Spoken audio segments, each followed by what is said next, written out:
প্রতিদিনই পৃথিবীর নানা প্রান্তে লাখ লাখ মানুষ যুদ্ধ, দারিদ্র্য, বেকারত্ব, রাজনৈতিক অস্থিরতা এবং জলবায়ু পরিবর্তনের মতো কঠিন বাস্তবতায় নিজেদের ঘর, ভিটেমাটি, এমনকি দেশ ছেড়ে চলে যেতে বাধ্য হয়। কিন্তু বৈধ পথে বিদেশে যাওয়া সবার পক্ষে সম্ভব হয় না। তখনই অনেকেই বেছে নেন ভয়ঙ্কর এক পথ, অবৈধ অভিবাসনের। আর এই যাত্রার সবচেয়ে কাঙ্ক্ষিত গন্তব্য ইউরোপ। ভূমধ্য সাগর পাড়ি দেওয়া যেন এই স্বপ্নযাত্রার সবচেয়ে আলোচিত এবং একসাথে সবচেয়ে মরণঘাতী রুট। আন্তর্জাতিক অভিবাসন সংস্থা IOM এর হিসাব বলছে, গত এক দশকে ভূমধ্যসাগরে প্রাণ হারিয়েছেন অন্তত 29,000-এর বেশি মানুষ। তারা এসেছিলেন শুধুই একটি নিরাপদ, সম্মানজনক জীবনের আশায়, কিন্তু স্বপ্নটা থেমে গেছে সমুদ্রের অতল গহ্বরে। ভূমধ্যসাগরের এক পাশে আফ্রিকার মরক্কো, তিউনিসিয়া ও লিবিয়া, আর অন্য পাশে ইউরোপের ইতালি, স্পেন ও গ্রিস।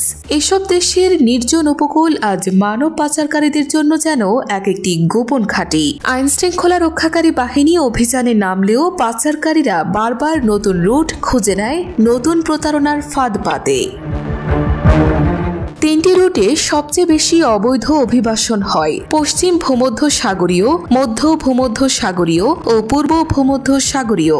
এর মধ্যে সবচেয়ে বিপজ্জনক হচ্ছে মধ্য রুট, যেখানে লিবিয়া ও তিউনিসিয়া থেকে ছোট নৌকায় যাত্রা করে অনেকেই ইতালির লাম্পেডুসা দ্বীপে পৌঁছাতে চায়। 2024 সালে এই রুটে সর্বাধিক মৃত্যু ঘটেছে। এক একটি নৌকায় যেখানে 20 থেকে 30 জন ওঠার কথা, সেখানে গাদাগাদি করে ওঠানো হয় 70 থেকে 80 জনকে। এই নৌকাগুলোর নেই পর্যাপ্ত খাবার, পানি বা জীবন রক্ষাকারী সরঞ্জাম, থাকেন না দক্ষ মাঝিও। দালালরা মিথ্যা স্বপ্ন দেখিয়ে বলে মাত্র 2-3 ঘন্টার পথ, এরপরই ইউরোপ। কিন্তু সেই স্বপ্নের যাত্রা কখনোই শেষ হয় না, শেষ হয় জীবনের গল্প।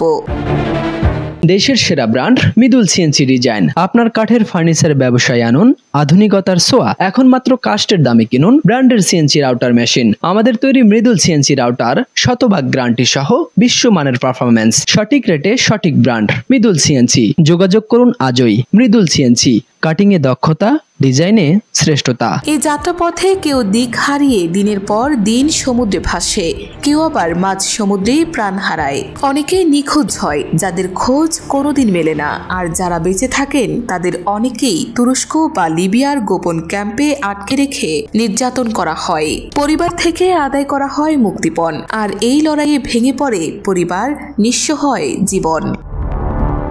এদিকে ইউরোপ, যে গন্তব্যকে সবাই স্বপ্নের দেশ ভাবে, সেখানেও বাস্তবতা কঠিন। ইউরোপের মূল্যস্ফীতি এখন 5.5% বেশি। খাদ্যদ্রব্য, বাসা ভাড়া, বিদ্যুৎ সবকিছুর দাম হু হু করে বাড়ছে। তরুণদের মধ্যে বেকারত্ব 14% ছাড়িয়েছে।